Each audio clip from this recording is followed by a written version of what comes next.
Alex Gameface. All right, everyone. Hey, it's another Friday, and it can't be a Friday without having another Q&A with Alan and Marshall. And I'm Marshall Atkinson. And I'm Alan Howe with Easy Way Systems.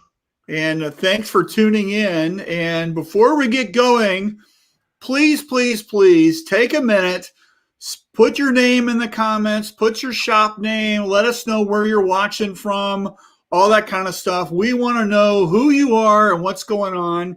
And the other thing is that this is a Q&A show. So it only works when you ask questions or answer questions or get involved. So we really want that engagement. We really need these comments, and we want you guys to have fun and get the answers that you need to help run your shop and your business better. So Alan, what's going on with you today? Where are you? I'm in my aunt and uncle's house. I'm using his computer setup, but I am actually in Florida right now. So it's sunny out. Marshall was making fun of me. I stood up and he asked, he goes, "Are you wearing a bathing suit?" I actually am. I do have pants on, but I do have a bathing suit on. Yeah, I was shocked that you chose a bikini. What's going on with that? That's not the style I would think you would wear. It's not a bikini, it's a Speedo. No, it's not. I don't have one of those on. That would not be good for anybody. All right. Okay. So we're doing something Marshall, special. What is that, Alan? What's that? And one thing we forgot to say, we're glad you're here and people are posting. Make sure you share this with everybody too. Yes. We need shares. And when you do that, we can see the numbers go up. So thank you. So yeah. I'm sorry. What did you ask, Marshall? I was going to say, we've got something going on special today. What is it? I can't remember. You know what? I am excited. And, they didn't force me to have this on. We have a special guest today, and I am excited to have Alex Mammoser from Easy Way, Director of Sales for Easy Way. But Alex has such a background besides being my boss, which I will, here's the suck up part. I have enjoyed this year working for him, but Alex has such a background of 14 years with M&R previously. He was there during the onsets of hybrid and direct to screen and stuff. So he's a wealth of information, and I can't be more excited to have Alex with us. All right. Hey, give me a drum roll, Alan. Bam. And the best porn stash in the industry. That's right. What's up with that thing? Does it wipe off? Not quite. I don't know. It became a thing once, so it's kind of stuck around. Yeah. Okay. I'm a big fan of having facial hair, as you can tell. Yeah. So, I am too. Anything that can cover my face is a plus. Right. yeah. I didn't need you to agree there, Alex, but that's okay. Insert your paper bag joke here. Oh God. Come on, as being the unknown host. Right. So, Alex, but if people don't know who you are, can you just kind of explain actually where you are right now in the world? Sure. And then what do you actually do for Easy Way and all that kind of stuff? Well, currently, COVID's got me in my house in Michigan, kind of east central Michigan.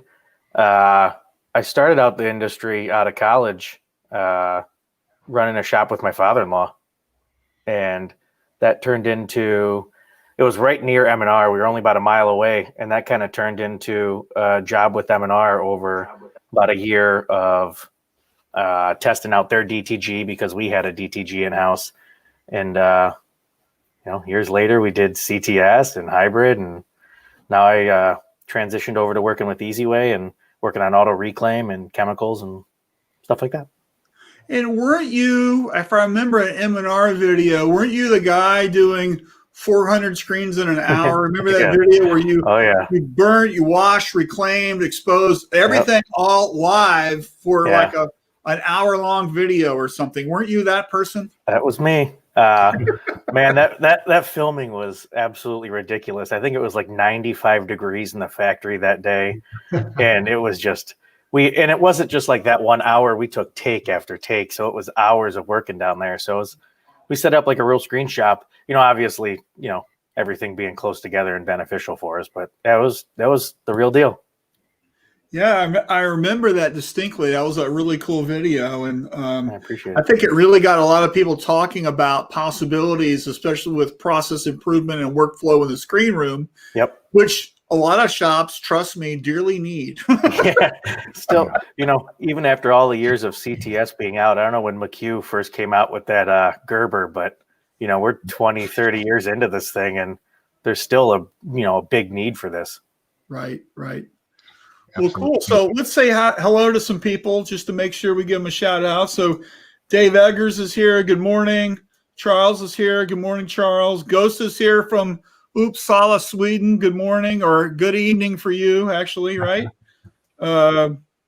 Dave says, sorry, Multicraft Central Midwestern State Distributor of screen printing supplies. And an Easy Way dealer. Right. And Alan thinks he's in Europe wearing a Speedo. Kisa's here from Texas. Good morning, Kisa. Sam's here. Good afternoon. Brian's here. Alan be better on his best behavior. Are you going to be in your best behavior? Well, I usually am, because what you don't know if they don't, Alex and the guys from Easyware are usually lurking every show. So I usually have to be. Right. And Alex needs a tan. I guess you got that Michigan tan going. Right? I do. I got that midwinter tan. And I've only been here for a day, but the lighting, I don't have my LED lighting, so I look better than it really is. Right. Daniel's here. Hey, Cindy is here, of course. Good morning. Good morning, Cindy. Ink Chemistry Screen Printing. Garrett is here listening. Garrett from Holly, Michigan. How you doing, Garrett? And Daniel says, just got my first Easy Way dip tank. What is the reason there isn't a drain on it? Am I missing something? First question. No, we sell them with and without a drain. So he bought the wrong one? So what size tank is it? If it's the new one, you should be able to, when it comes time to empty it, just dump it out. It's not that difficult. But right. He can send you an email and exchange it. Yeah. Okay. Where are you located at, Daniel? Let us know where you're located at. And Sam says we all look like ghosts up here. Absolutely. Sam's in Lansing, Michigan. Cindy says this time last year we were at the Long Beach show. We all were. Sure were. Boy, let me tell you, I sure miss going to shows. Like it's just, yes. And it isn't for walking around. It's the people, the community, man. We miss it. Daniel says he's in Norway. Norway, Gustav, go over there and handle that. Alex, you're in charge of international. That's you, baby. Right. We'll have him send me a message. We'll work something out. And we'll send you. Alex will have his email up later on. So let us know and we'll take care of that. So Alex, you ready to get started with some questions? Let's do it. So before we get doing that, I want to remind everyone to, if you haven't already, please share that you're watching this.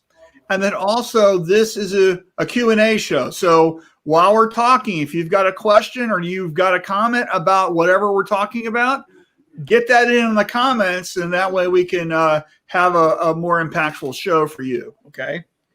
Hold on. We got some here. So Kevin says, is it true you never have to change your chemicals in your dip tank? Oh, you're being funny, aren't you, Kevin? That'd be a hell of a magical chemical. That's the answer is yes. Just like your dual cure emulsion, when sensitized, just put it in the refrigerator. It lasts forever. Yeah. Yeah. And Sean says, hello. Hi, everyone. And Dave says, hi there, fellas. Hey, David. All right. So here we go. First topic. If I can find it. Current thoughts on the industry. We're in a new year. Just what the hell's going on? Where are we on the industry? What are your thoughts there, Alex? Well, as far as sales go for this upcoming year, I think we're probably all going to fall somewhere between 90% of what we all did in 2019, because we had all, in my opinion, pretty stellar years in 2019. As far as the future of this industry, I think we're looking at a big shakeup in the next coming years here. I think there's going to be a lot of movement with companies. I think there's going to be a lot of movement in technology, and it'll be really, really good for us. Yeah, I think one of the things that when a lot of shops, because I talk to like 8 gazillion people, A lot of shops downsized. They kept the rock stars and the Deadwood employees that, they let them go and they didn't bring them back. And what they realized is, hey, we can run our shop with less people.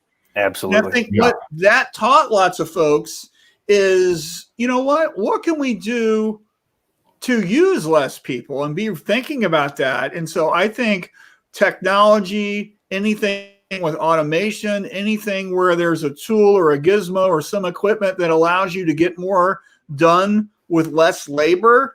I think this year, next year, you're going to see a lot of people buying new equipment, buying an auto screen cleaner, buying, investing in new software, technology, operating systems, all types of things.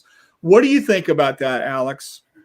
I think obviously automation is key. It's been for quite some time, obviously, to be more efficient. And we've kind of, I guess over the last decade here, ridden the CTS train because it's such an easy move into the analog process of screen printing for most people to understand.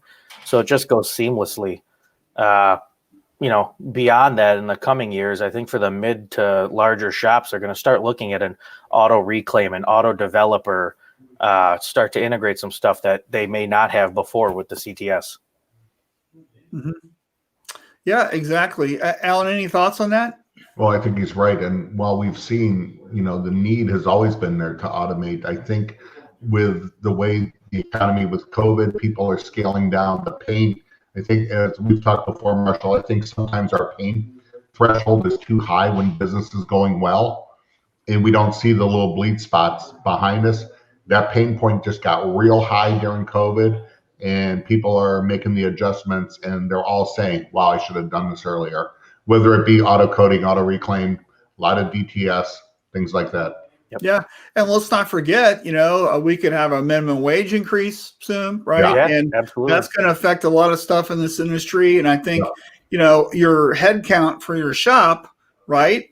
That really matters. As we all know, your labor is your biggest expense. It is. In some shops, with 60 to 70% of the money they're forking over every month is labor, right? Yep. And so if we can invest in equipment, even if something that's, $50, $60, $70,000, sometimes the ROI on that thing is less than 18 months just because you don't have to have so many people working.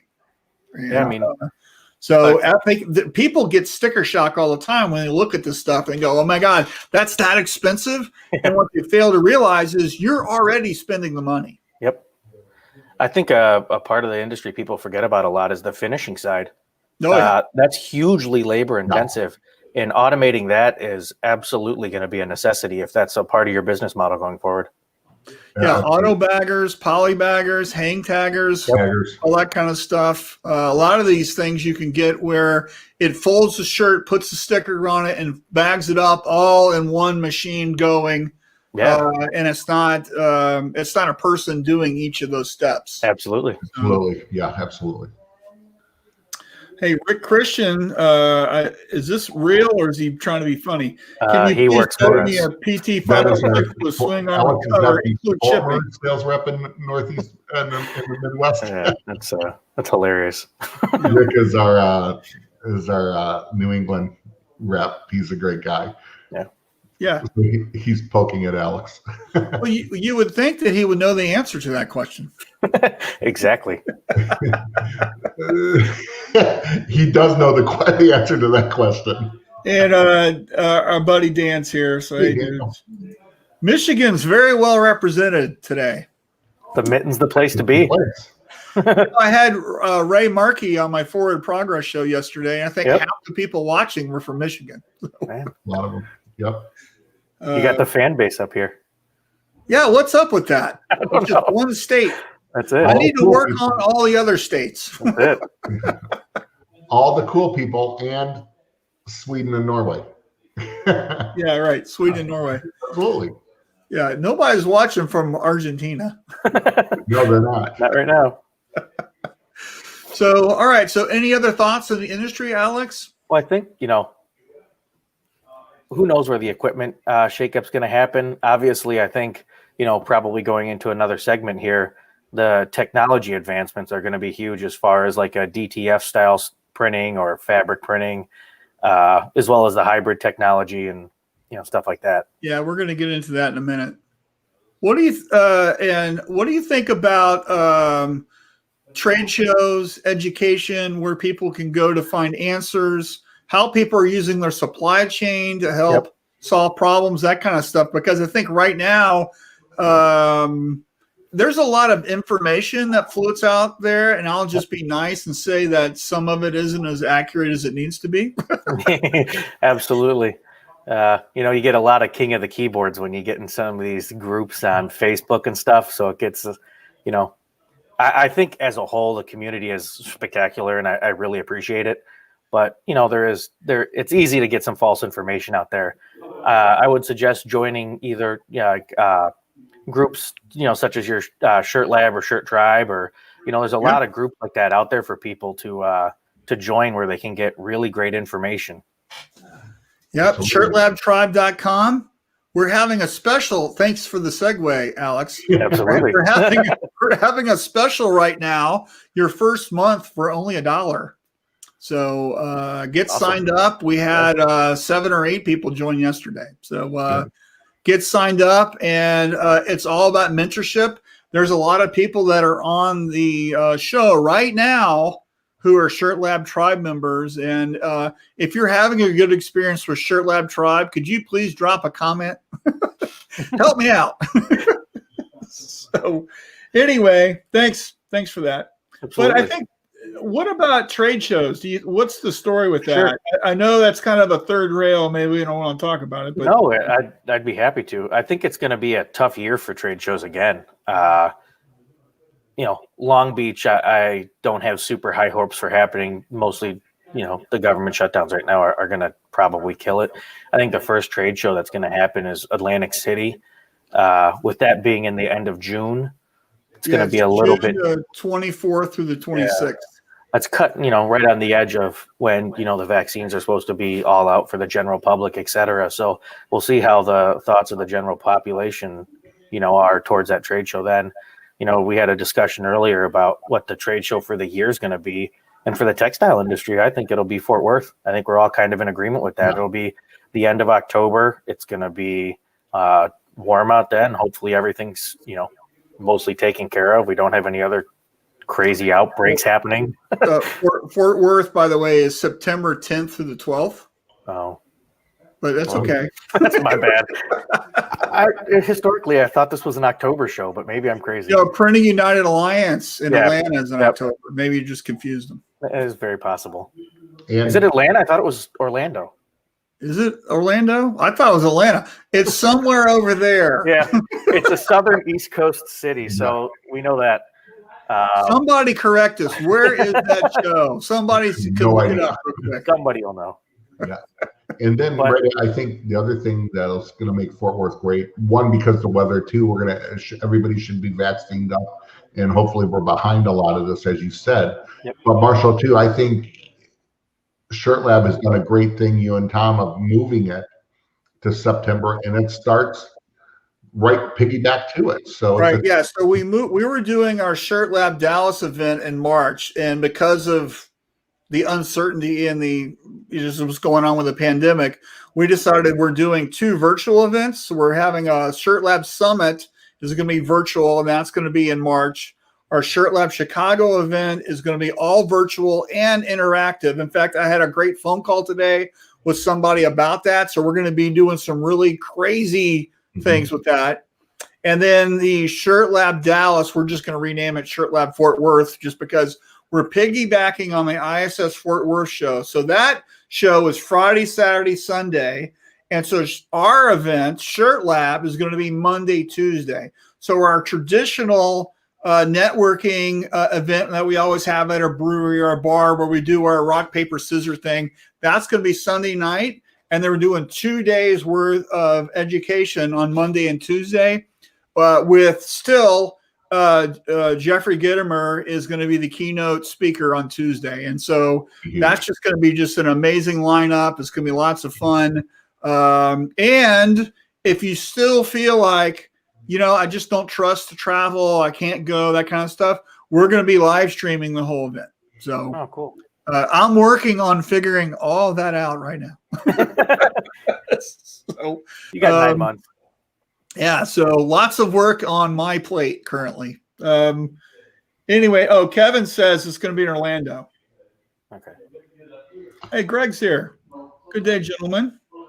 Good day, Greg. Charles says Shirt Tribe is a good investment for your development and company. And by the way, your membership isn't just for you, it's for your whole company. So if you've got a dozen or 2 or 100 people that work for you, your investment is for the whole company to get in there and learn and do stuff. It isn't just for you personally. Just want to throw that out there.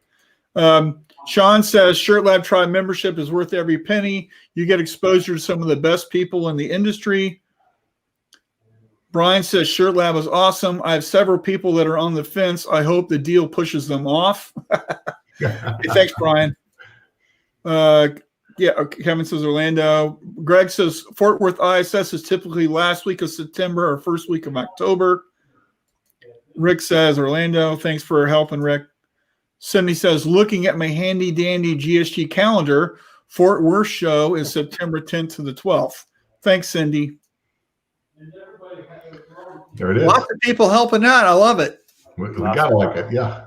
So let's get to the next topic, which I think is going to be a fun one, which is digital and hybrid growth. And we're seeing a lot of traction with that, especially with print on demand. And for those contract printers out there, you should be really looking at the print on demand segment. So, Alex, what are your thoughts on that? I know you got a lot of background in that. I do. I think hybrid's going to be a huge growth sector as far as the contract printing goes, because we talked about a little bit of fulfillment work earlier. All those long 5,000-10,000 piece runs no longer exist. You're getting into the couple 100-piece runs where they're back fulfilling for stores directly versus distribution centers. So I think that hybrid's going to have a massive growth for contractors here in the next couple of years. Mm-hmm. As far as the direct to consumer, the B2C business, you're going to get huge into the DTG fulfillment centers where, you're going to have multiple DTG printers around, gas dryers, and it'll all be barcoded, scanned. I know we had this conversation earlier, and, they've been trying to do that for 10, 11 years now. I think it's just, you got to get the timing right and when the technology is going to be accepted by the general populace and everything. And I think it's going to start hitting on all cylinders pretty quick here now. I mean, you got Amazon who's been perfecting it over the last, 4 or 5 years here. Mm-hmm.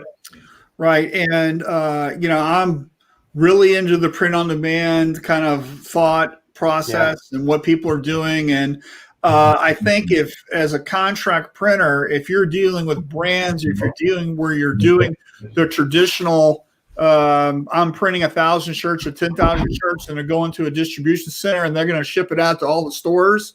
What's really happening is everybody's doing online stores now and they're only printing the inventory as it's getting sold because that's going to be, they're reducing their cost.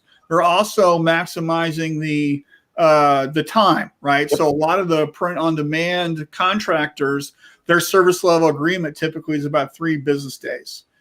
3 to 5, somewhere in that window. And peak season, Christmas, they're running 24/7. Yeah, there's no question. Yeah, absolutely. And it's just huge. And I was telling the guys before we went live today, my son Jack, who's been on the show, he bought a shirt for one of his buddies. And the guy is a Seahawks fan. I don't know why, but he's a Seahawks fan. And so he ordered a shirt for this guy from Fanatics. And of course, when it came in, he immediately said, because I've trained him well, Dad, do you want to check the shirt out? Nice. and it was DTG, right? Yeah. So it had the Nike logo of the swoosh right here. And it was just a Navy shirt with the front and back. It was a jersey for one of the players. Yeah. It was 100% DTG. Yeah. And previously that's screen printed. Absolutely. It's sitting in a warehouse in a poly bag, right? Now they ordered it and they printed it when he bought it, right? And I've for stuff like that, that is where the future is. And if you don't accept that, it doesn't matter if you believe it or not, but that's where everybody's going, right?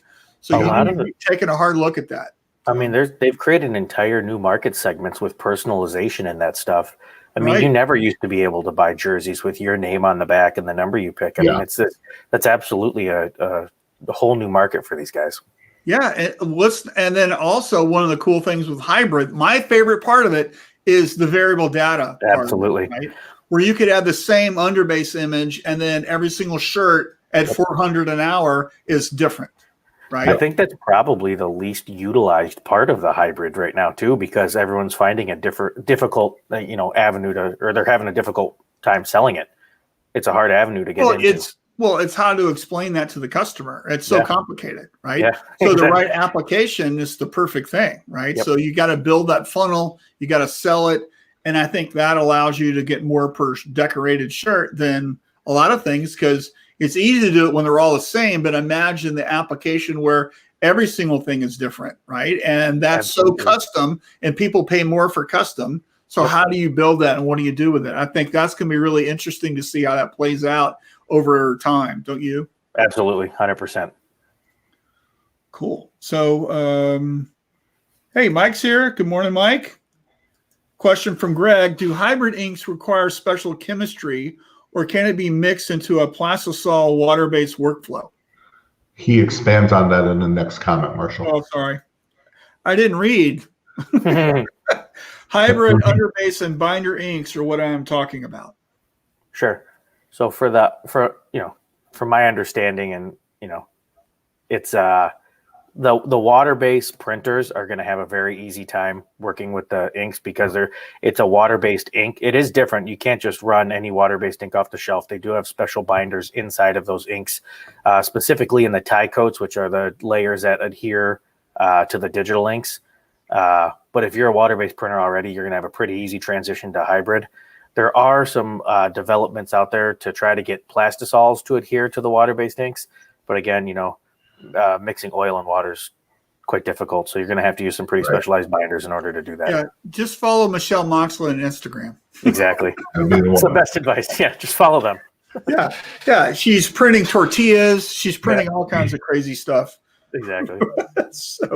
But it uses a high solids acrylic underbase. Correct. Yeah. If I'm not mistaken, after the DTG segment, there's a clear coat that goes on top to help everything. The ink lines are different. I mean, some of them required after, some require before. Oh, okay. I think all that's still getting ironed out to be perfect. Mm-hmm. Right. Well, it's so new. Who knows where it's going? Exactly. Right? Daniel says storage is so incredibly expensive. And Sam says better than heat press names and numbers. You got that right, buddy. Yep. Nothing wrong with that, but a lot of people are doing more than just, the little league team. So absolutely. So what do you think about, and we talked about this before the show, so I think everybody would benefit from the conversation. Sure. Where things are going with polyester, printing on polyester fabrics, or tri-blends, because DTG and tri-blends is kind of depends on the, right? So what do you think about that, and where everything's going?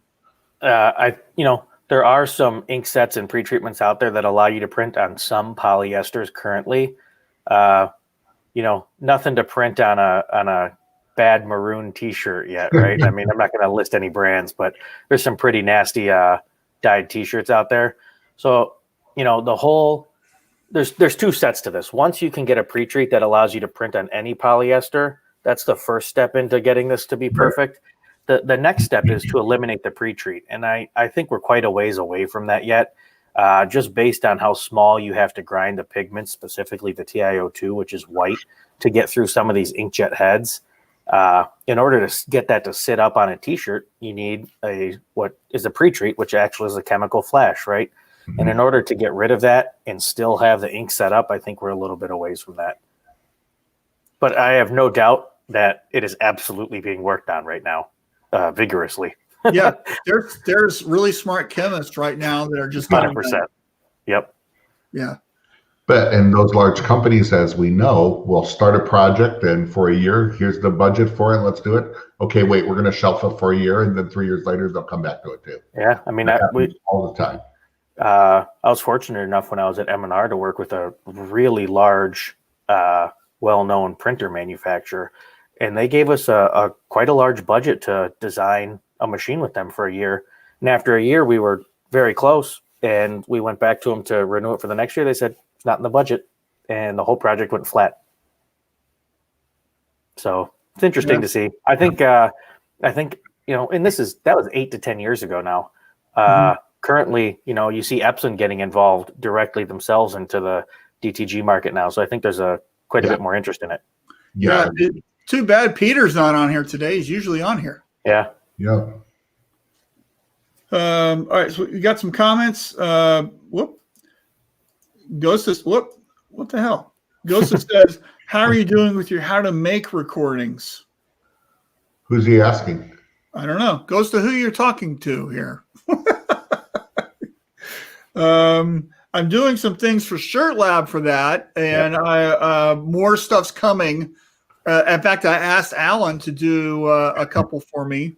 I wanted it on the 21 step and also on how to code a screen. And I've asked some other people. Method. Yeah, I've been a little preoccupied just with some. Yeah, it's okay. There's no rush.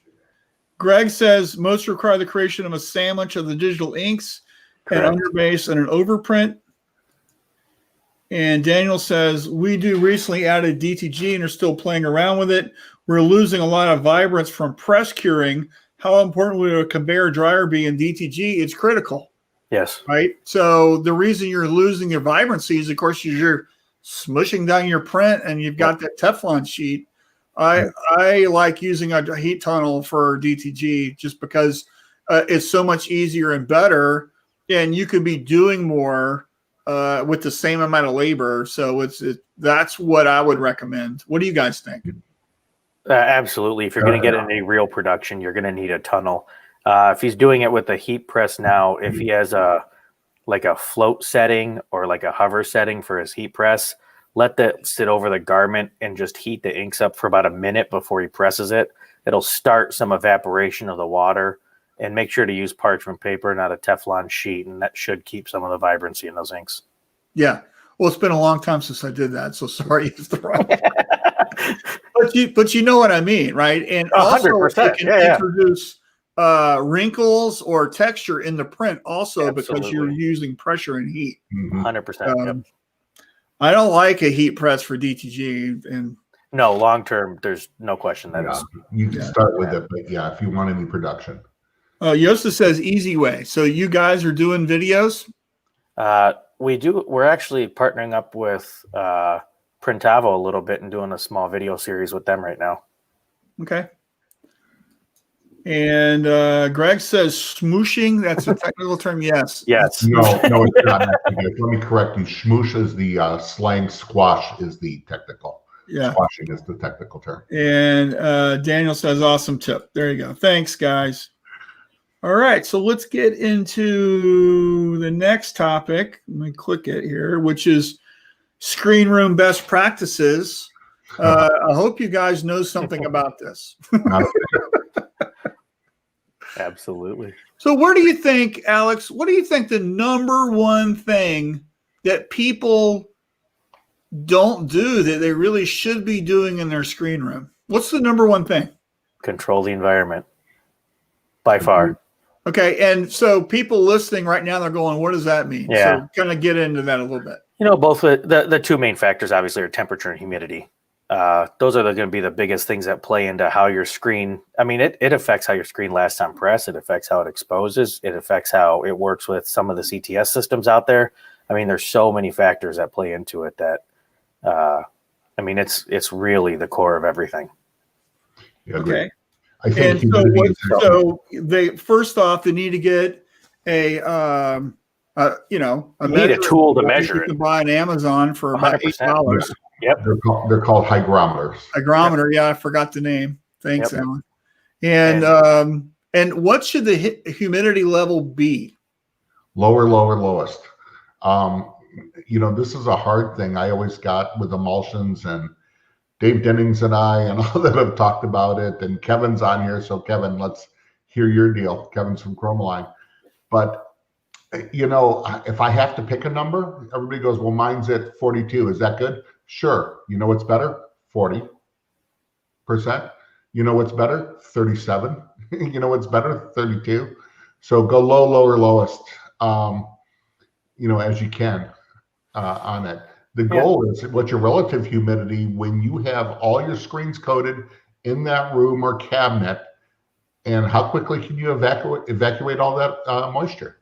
Yep. So there's not a set percentage.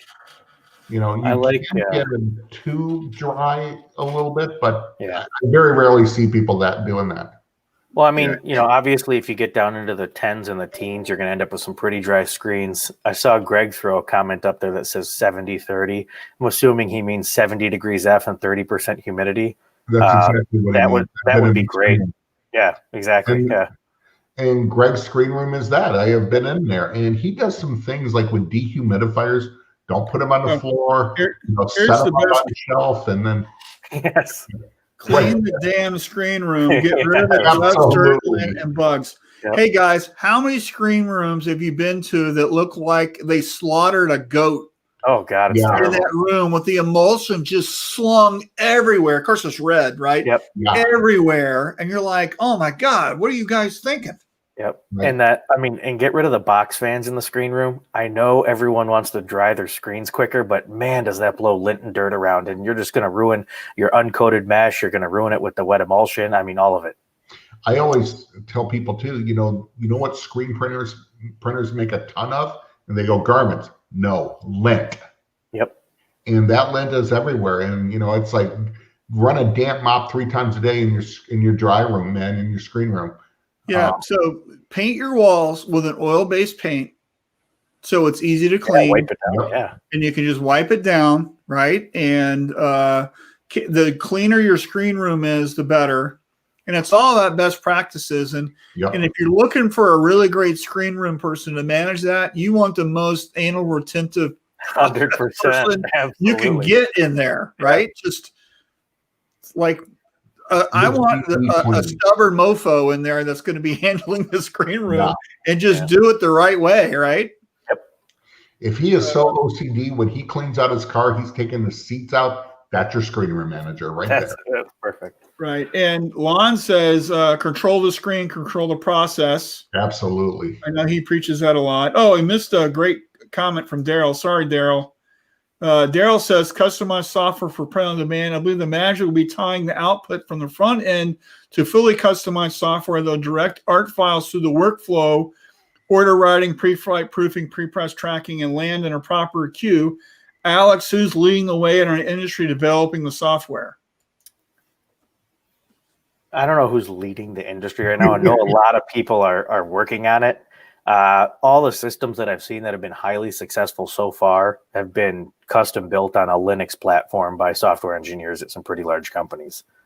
Brown has links, right? And so I know some shops that use that. I know a lot of people are using a software from a company called Merch Loop. And there's also Guten, who's a sponsor of Shirt Lab. They have a really good platform that you might look at.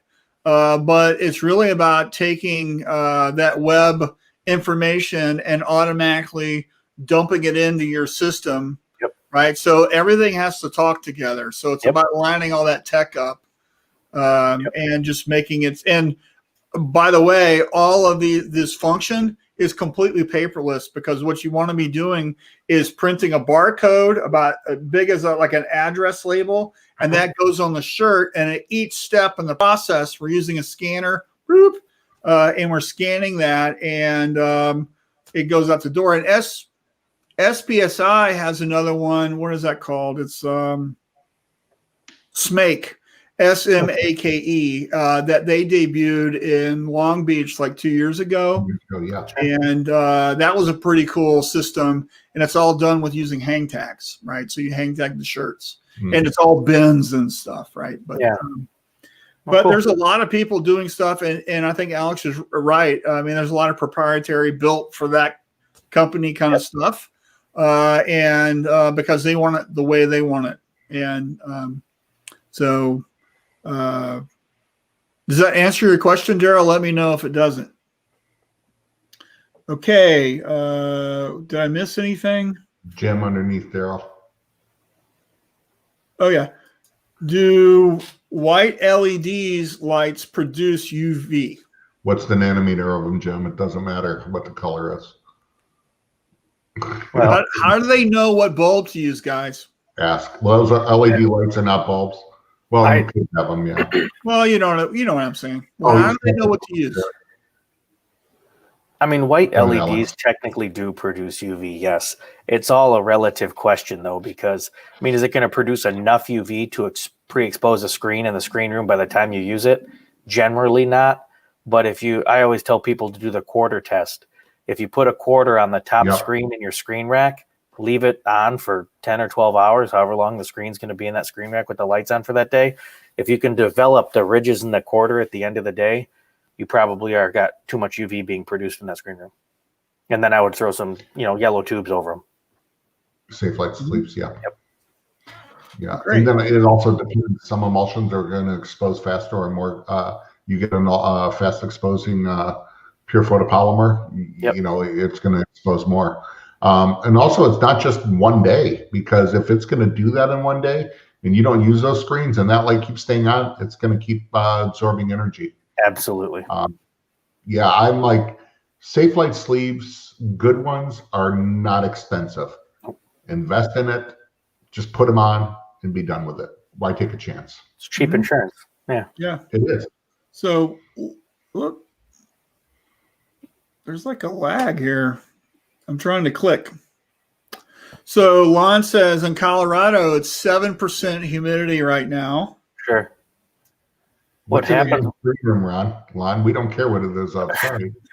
I mean, what happens with screens when they're that dry, they absorb moisture quite quickly. Oh, absolutely. And you end up with, on press, if you're putting like a water-based ink with that, you can end up with the ink locking into the emulsion sometimes and cause some issues in reclaim. Yeah. Richard says 99% of the rooms are horrid. Dehumidifier has a fan. Yep. Richard had one above Lon also, a comment. I tried to click on that and the thing kept moving. It's right there. Always less. Always less. And he's talking, I know Richard so well. It's always, that's where I got the, my humidity is at 33%. Is that okay? 33 is good. You know what's better?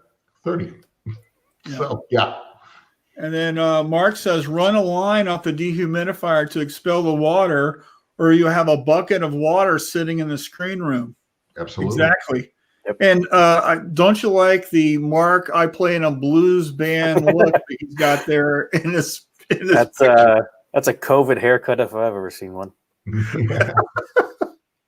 So he's lead guitarist in the famous barbecue joint blues band. That's right. Absolutely, that he is. Yeah. But he is so right on the dehumidifier, because people have them in there. But if you're not checking it, again, relative humidity, you have all your racks of screens are coated and that water's coming out, the dehumidifier is grabbing it. And if you're not emptying that water's going to evaporate and go right back in your screens. Yeah. And Daryl says, thanks, Marshall. Maybe we can schedule a call down the road. Of course we can. Always happy to do that. And then Yosa says, is there too low moisture value? Static electricity problems decrease at? For screen room or for printing? Obviously, yeah. Yeah, for a screen room. I mean, I don't like anything in the teens. I think that's when you start to get some cracking of the emulsion and stuff. If you can stay in the 20s or the low 30s, you're going to have a pretty easy time, processing screens and using them. Yeah. Right. And in Sweden, the humidity level is probably low. Yeah, I would imagine. Yeah. Just by altitude and temperature. Right. And then Richard has a great comment here. Kitson style mounts the dehumidifier high in the room. Yep. Absolutely. What is the advantage of that instead of on the floor? My guess is what was comment earlier with the fan. It probably has to do with moving dust around all the screens that are generally in screen racks by the floor. Okay. As far as the physics go with where moisture's at and the air, whether it's, cold air rises, hot or cold air falls, hot air rises. He may have something to comment on that as well. Yeah. Okay. And Cindy says, have a great afternoon. Thanks. I guess she's taken off. Dave says, I'm running a humidifier in my screen room right now. Exactly. Okay. Makes sense in the middle of Iowa. Answers the question. Hot air rises, hot air holds more humidity. Absolutely. Thanks, Greg. Checks in the mail. Yeah, gravity drain. There you go. That's another good reason. So Greg has it going from, I've seen this, it's in the screen room high, and the drain is going through the wall, just the tube, and down into a floor drain on the other side. Absolutely. Mm-hmm. Okay. Well, Alex, where are we on the topics here? Best practices. What are we seeing auto reclaiming out there? Yeah, let's talk about that. Stop reclaiming in screen room. Auto reclaim obviously is been kind of a hot topic because labor is increasing, obviously, and everyone wants to be able to control. I mean, everything you can control in your shop is obviously going to be an advantage to you, and so auto reclaim is going to be a step in the next process, especially if you've already invested in the CTS and the coders. Sorry, someone came to my door. You can hear my dog. The auto reclaims. There's a lot of great units out there. It depends what how many screens a day you're doing, and that'll adjust what price points you're going to look at and what machines you got to look at. Right now, there's huge gaps. I think in some of it, you have some of the introductory units like a compact Lotus or InPro or something like that, capable of getting around 125, 150 screens in a shift. And then you kind of got a big jump to a unit, which is, the size of like a M&R unit, which is, in the 350 a shift plus range. And then an even bigger jump to a full inline machine, which you're doing, as Marshall knows, he had one at Visual, which process, hundreds and hundreds and hundreds of screens in a shift. Yeah. And the important part of these is always the chemical part, right? So you got to load the tank with the product. Yep. And just like anything, there's a recipe for it. And I learned the hard way when I had somebody who didn't speak English that was running the machine, and he just saw that the tank needed refilling, and he just dumped a bunch of water in it. And of course, it's a big head scratcher as to why the thing doesn't work now. Yeah. And so I made it easy by doing buckets, quarts, and you got to fill it up to this line. I need 2 of these and 1 of these and whatever. And that you mix it in a 5-gallon bucket, and that's what we're pouring into the tank. That's great.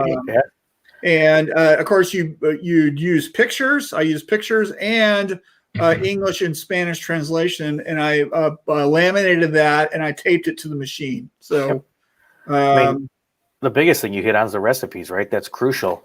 A lot of the units out here, your recipe is going to be your chemical ratio because they're, singular speed type units with a chain drive that goes through it. Yeah. So your recipes, it's very difficult to balance something that's going to reclaim an 86 mesh the same way it's going to reclaim a 305 mesh. That's where some of these other units that have timed recipes where it moves chamber to chamber with a singular action versus a continuous feed. Some of those units produce better screens and lower chemical cost because of it. Yeah, absolutely. And I would also recommend that you clean these machines weekly.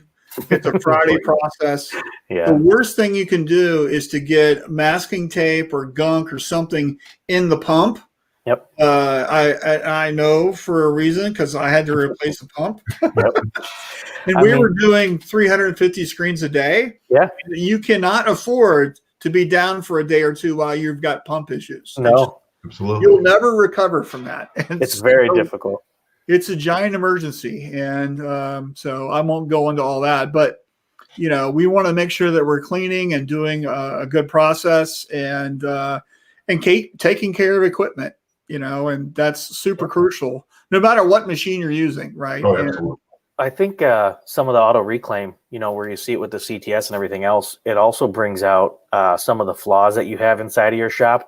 It because they're so standard, because they're so standard in speed and chemical ratios that that you end up, showing some of the flaws in your screens, whether it's underexposure, whether it's too much ink left in the screens, et cetera, et cetera. It's going to make you hone in your processes even more.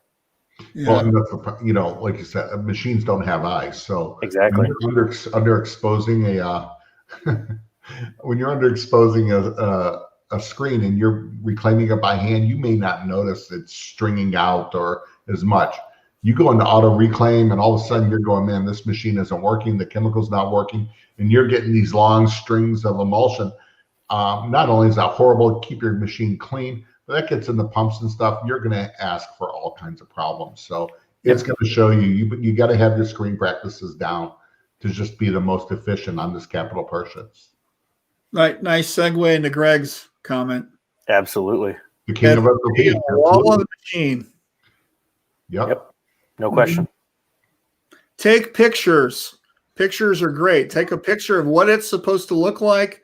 What you're seeking is clarity more than anything. Clarity is important. All right. So we got a couple minutes left to kind of just goof around, I think. And the last topic, I think, is everybody's favorite thing today, which is your favorite Bernie meme. That's awesome. So, guys, I know you've seen these. What is your favorite Bernie meme that you've seen in the last day? Let's hear it. I saw one this morning, and the camping chairs that fold out? There's some people sitting, it looks like a soccer game, and the guy has his, and he goes and he just flicks it, and a big Bernie meme came him sitting in the chair on it. It was awesome.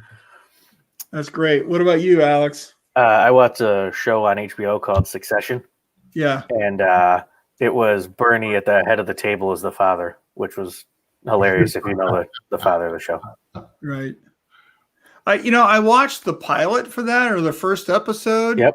And the guy that's the patriarch of the family is like he's a character actor that's in all kinds of movies. Yep. And like he was the one where the Kevin Costner one where he's the baseball player retiring. He was like his dad in that movie. Yeah. And that's all I could think about was that movie character and not that guy. So I don't know.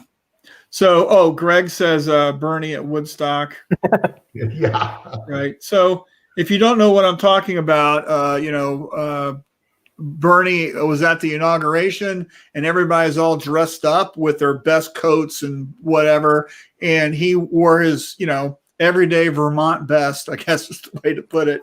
And there's a picture of him just sitting there with his mask on, with his big mittens. And it's just everywhere on the internet. And so I thought it might be fun to kind of share something. And let me do this real quick. Is it going to work? What's the deal? Oh, you know what? I got to click on the right thing. So is my screen being shared? There it is. Yes.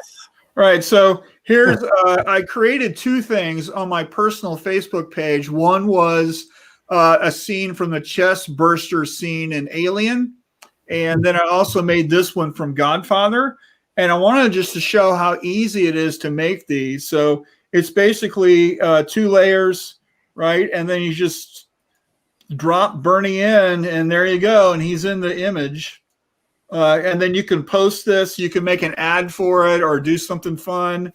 And it's not that difficult. And it's everywhere on the internet right now. And so if you want, I have created, you can go to this link, and I've already saved it in Photoshop for you with the background taken out, and you can drop it into any picture that you want and have some fun with it. There you go. So it's Atkinson.fyi/Bernie. And then it's like a 12 or a 14 meg Photoshop file. So it's ready to go. It's 300 DPI. Ready for you to irritate Bernie with. That's awesome. All right, cool. So what are you guys doing this weekend?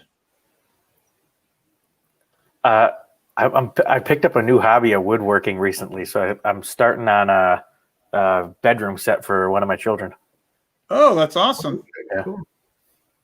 Are they going to help build it? You know, as much as kids do. They stick around for an hour and kind of mosey off.